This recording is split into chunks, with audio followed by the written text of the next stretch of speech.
All right, so now we're going to be going into a piriformis release with either a lacrosse ball or with a tennis ball, whatever you have at home.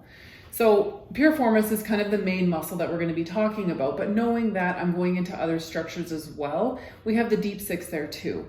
So we're just going to today call this a piriformis release with a lacrosse ball. So what you're going to do is grab yourself a nice softer surface. I find doing it on just hardwood or linoleum makes it quite painful. So find yourself something a little bit squishy. The mat works phenomenal, or even on a carpet. You got your lacrosse ball or tennis ball.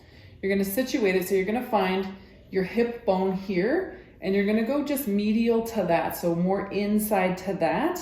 And then you're going to put your weight onto the ball. I want you to lean back. And then what we're going to do is go through the range of motion. So piriformis helps to externally rotate. So we're going to go through those ranges of motion. So finding our piriformis with the ball, and you're going to externally rotate and internally rotate. Breathing is a big key here too. And then you're going to move the ball along the piriformis, so bringing it closer to the midline of the body, closer to the sacrum. Go through the same ranges of motion. External and internal, and breathing, going nice and slow. Of course, if you find an area of tension, you're going to stay on that area of tension. Then I want you to try to just scoot your body up and down just along the fibers.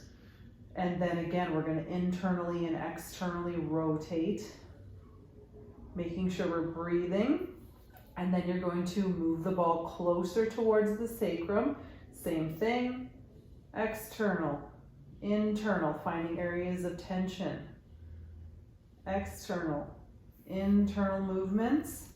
And then we're going to go right along where the sacrum or the bone, and put it, so adjust your weight as well. So if you're finding this is a little bit too much, you can bring your other leg up closer to your bum, and you can add more, or you can increase or decrease the amount of weight that's going to be on the ball. So if you're finding it's a little bit uncomfortable, just push up with your non-using leg, and then you have a little bit less pressure on the ball.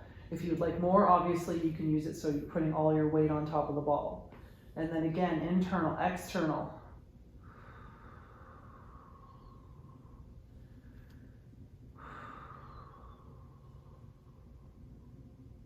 Perfect. All right. And always, as we say, do both sides. All right. I wish you the best of luck with this one.